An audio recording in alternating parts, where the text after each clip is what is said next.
ನಮಸ್ಕಾರ ಗೆಳೆಯರೇ. ಈ ದಿನ ಗುರುರಾಯರ ದರ್ಶನ ಮಾಡೋದಕ್ಕೆ ಬೆಂಗಳೂರಿಂದ ಟ್ರೈನಲ್ಲಿ ಹೊರಡ್ತಾ ಇದ್ದೀನಿ. 2 ಟಿಕೆಟ್ ಬುಕ್ ಮಾಡಿದ್ದೆ, ಆದರೆ ನನ್ನ ಹೆಂಡತಿ ಬರದೇ ಇರೋ ಕಾರಣಕ್ಕಾಗಿ ಒಂದು ಸೀಟು ಖಾಲಿನೇ ಇದೆ. ಆದರೂ ನಾನೊಬ್ಬನೇ ದೇವರ ದರ್ಶನ ಮಾಡಬೇಕು, ರಾಯರ ನೋಡಬೇಕು ಅಂದ್ಕೊಂಡು ನಾನು ಈ ದಿನ ಹೋಗ್ತಿದ್ದೇನೆ. ನೋಡಿ, ಇದು ರೈಲ್ವೆ ಸ್ಟೇಷನು, ಮಂತ್ರಾಲಯ ರೋಡ್ ಅಂತ ಇದೆ. ಅಲ್ಲಿಂದ ಇಳಿದು ಆಚೆ ಕಡೆ ಬಂದರೆ ಆಚೆ ಕಡೆಯಿಂದ ಆಟೋ ರಿಕ್ಷಾ ಹಿಡ್ಕೊಂಡು ಮಂತ್ರಾಲಯ ರಾಯರ ಸನ್ನಿಧಿಗೆ ಹೊರಡೋ ಅಂಥದ್ದು. ಈಗ ಆಟೋಗೆ ಹುಡುಕ್ತಾ ಇದ್ದೀನಿ. ನೋಡಿ, ಆಟೋ ಸಿಕ್ತು. ಆಟೋಯಿಂದ ಸುಮಾರು ಸೀಟ್ ಆಟೋಗಳು ಒಂದು 40 ರೂಪಾಯಿ ತಗೊಳ್ತಾರೆ ಒಬ್ಬರಿಗೆ. ಒಂದು 10-12 ಜನಕ್ಕೂ ತುಂಬಿಸ್ಕೊಂಡು ಕರ್ಕೊಂಡು ಹೋಗ್ತಾರೆ. ಸುಮಾರು ಒಂದು 15-20 ನಿಮಿಷದಲ್ಲಿ ನಮಗೆ ಮಂತ್ರಾಲಯಕ್ಕೆ ತಲುಪಿಸ್ತಾರೆ. ಅಲ್ಲಿಂದ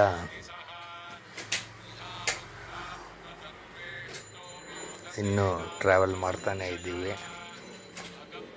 ನೋಡಿ, ಇದು ತುಂಗಾಭದ್ರಾ ನದಿ.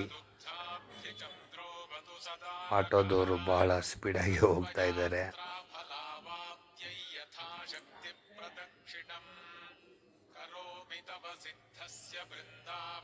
ನಾನು ಭಾಳ ವರ್ಷದಿಂದ ಬಂದಿದ್ದು. ಈಗೆಲ್ಲ ತುಂಬ ಚೆನ್ನಾಗಿ ಎಲ್ಲ ಆಲ್ಟ್ರೇಷನ್ ಮಾಡಿ ಭಾಳ ಚೆನ್ನಾಗಿ ಅದ್ಭುತವಾಗಿ ಕಾಣುತ್ತೆ. ಈಗ ನೋಡಿ, ಆಟೋ ಹಿಂದೆಗಡೆ ಈ ಥರ ಕುಂತ್ಕೊಂಡು ಜರ್ನಿ ಮಾಡಿದೆ.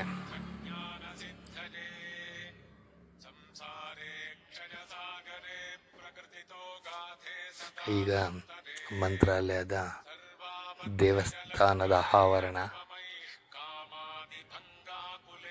ಇದೆಲ್ಲ ನಾನು ನೋಡ್ದಂಗೆ ಇದೆಲ್ಲ ಹೊಸದಾಗಿ ಮಾಡಿರೋಂತಹದ್ದು. ನಾನು ಹೋಗಿದ್ದು ಗುರುವಾರ ಹೋಗಿರಲಿಲ್ಲ, ಆದ್ದರಿಂದ ಜನಸಾಂದ್ರಣೆ ಕಮ್ಮಿನೇ ಇತ್ತು. ನೋಡಿ, ಇದೆ ಮುಂಭಾಗ, ದೇವಸ್ಥಾನದ ಮುಂಭಾಗ. ಆದರೆ ರಾಯರ ದರ್ಶನ ಪಡೆಯೋದಕ್ಕಿಂತ ಮುಂಚೆ ನಾನು ತುಂಗಾಭದ್ರಾ ನದಿಲಿ ಸ್ನಾನವನ್ನು ಮಾಡಿ ಬರ್ತೀನಿ. ನೋಡಿ, ಈಗ ಸ್ನಾನಕ್ಕೆ ಹೋಗ್ತೀನಿ ಸರ್.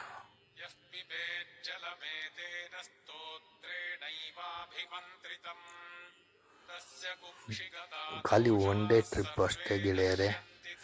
ಒಂದೇ ದಿನದಲ್ಲಿ ಫುಲ್ಲು ಮಂತ್ರಾಲಯ ನೋಡಿಕೊಂಡು ವಾಪಸ್ ನೈಟ್ ಜರ್ನಿ ಮಾಡ್ಕೊಂಡು ಬಂದ್ಬಿಡ್ಬೋದು. ಎಲ್ಲ ಕವರ್ ಮಾಡಿದ್ದೀನಿ. ಸಜಂಘಾಲೋ ಭವೇದೇವ ಗುರುರಾಜ ಪ್ರಸಾದತಃ ಸೋಮ ಸೂರ್ಯೋಪರಾಗೇ ಚ ಪುಷ್ಯಾರ್ಕಾದಿ ಸಮಾಗಮೇ ಯೋನುತ್ತಮಮಿದಂ ಸ್ತೋತ್ರಮಷ್ಟೋತ್ತರಶತಂ ಜಪೇತ್ ಭೂತ ಪ್ರೇತ ಪಿಶಾಚಾದಿ ಪೀಡಾ ತಸ್ಯ ನ ಜಾಯತೆ ಏತತ್ ಸ್ತೋತ್ರಂ ಸಮುಚ್ಚಾರ್ಯ ಗುರೋರ್ಬೃಂದಾವನಾಂತಿಕೆ ದೀಪ ಸಂಯೋಜನಾ ಜ್ಞಾನಂ ಪುತ್ರಲಾಭೋ ಭವೇತ್ ಧ್ರುವಂ ಪರವಾದಿ ಜಯೋ ದಿವ್ಯ ಜ್ಞಾನ ಭಕ್ತ್ಯಾದಿವರ್ಧನಂ ಸರ್ವಾಭೀಷ್ಟ ಪ್ರವೃತ್ತಿ. ಬಲಭಾಗ ಎಡಭಾಗ ಎರಡು ಕಡೆನೂ ವಿವಿಧ ರೀತಿಯ ದೇವರ ಚಿತ್ರವನ್ನು ಬಿಡಿಸಿದ್ದಾರೆ. ನೋಡಿ, ಒಂದೊಂದು ಚಿತ್ರದಲ್ಲೂ ಒಂದೊಂದು ಕಥೆಗಳು ಕಾಣುವಂತಹದ್ದು.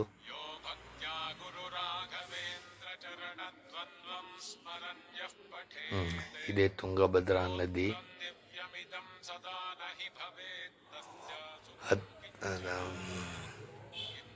ಸ್ವಲ್ಪ ದೂರ ಎಲ್ಲ ಸ್ವಲ್ಪ ಗಲೀಜು ಥರ ಕಾಣುತ್ತೆ.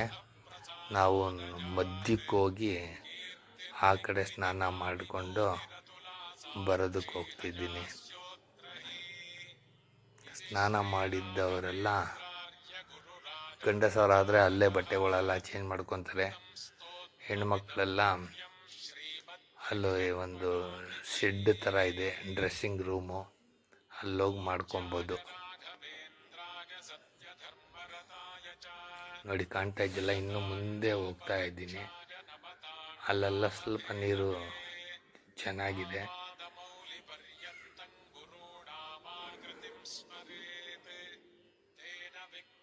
ಒಟ್ಟಿನಲ್ಲಿ ತುಂಗಭದ್ರಾ ನದಿಲಿ ಸ್ನಾನ ಮಾಡಿದ್ರೆ ಭಾಳ ಒಳ್ಳೆಯದು ಅಂತ ತಿಳ್ಕೊಂಡು ಈಗ ನಾನು ನೀರಿಗೆ ಇಳ್ದು ಸ್ನಾನ ಮಾಡಿ ದೇವ್ರಿಗೂ ಒಂದು ಪೂಜೆಯನ್ನು ಹೇಳ್ತಾ ಬಟ್ಟೆಯನ್ನು ತೊಟ್ಕೊಂಡು ರಾಯರ ದರ್ಶನಕ್ಕೆ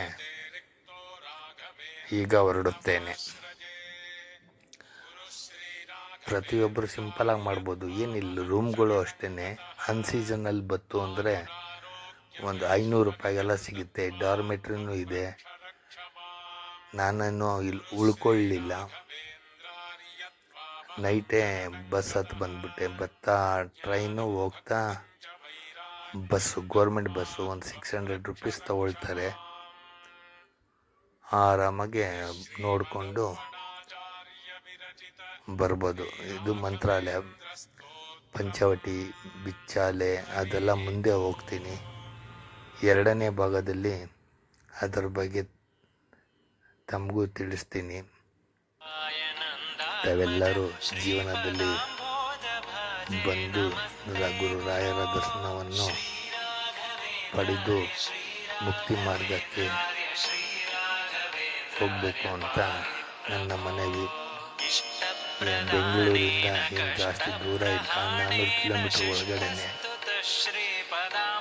ಈಗ ನಿಮಗೆ ಬಸ್ ಫ್ರೀ ಆಗಿರುತ್ತೆ ರಾಯಚೂರವರೆಗೂ. ರಾಯಚೂರಿಂದ ಬೇಕಾದ್ರೆ ಮಂತ್ರಾಲಯಕ್ಕೆ ಬಸ್ಸಲ್ಲಿ ಬರ್ಬೋದು. ಖರ್ಚು ಸಹ ಬಹಳ ಕಮ್ಮಿ. ಈಗ ಗುರುರಾಯರ ದರ್ಶನಕ್ಕಾಗಿ ಎಷ್ಟು ಫ್ರೀ ಆಗಿದೆ ನೋಡಿ ಗೆಳೆಯರೆ.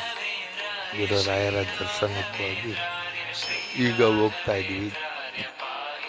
ಜಾಸ್ತಿ ಜನಸಂದ್ರಣೆ ಇಲ್ಲ ನೋಡಿ. ಎಲ್ಲರೂ ಇಷ್ಟು ಬೇಗ ಸ್ಟೆಪ್ ಇಡ್ತಾ ಹೋಗ್ತಾ ಇದ್ದೀವಿ. ದೇವರ ಸನ್ನಿಧಿಗೆ ಹೋಗೋಕ್ಕೆ ಮುಂಚೆನೇ ಅದು ಮೆಸೇಜ್ ಎಲ್ಲ ಕೊಟ್ಟಿರ್ತಾರೆ, ಭಾಳ ಚೆನ್ನಾಗಿ ಬರೆದಿದ್ದಾರೆ. ಅದೆಲ್ಲ ಓದ್ತಿದ್ರೆ ಆಧ್ಯಾತ್ಮಿಕ ಬಗ್ಗೆ ತುಂಬ ತಿಳ್ಕೊಬೋದು. ಇನ್ನೂ ಬಿಟ್ಟಿಲ್ಲ. ನಾವು ಬೆಳಗಿನ ಜಾವ ಒಂದು 12:30 ನಿಂತಿರೋದು. ಒಳಗಡೆ ಫೋಟೋಶೂಟ್ ಮಾಡೋಕ್ಕಾಗಲ್ಲ. ಭಗವಂತನ ದರ್ಶನ ಮಾಡಿಕೊಂಡು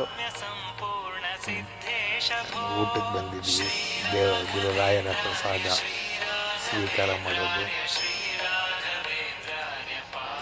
ನೋಡಿ. ಅನ್ನ, ಸಾರು, ಪಾಯಸ ಪ್ರತಿಯೊಂದು ಹೊಟ್ಟೆ ತುಂಬ ಕೊಡ್ತಾರೆ.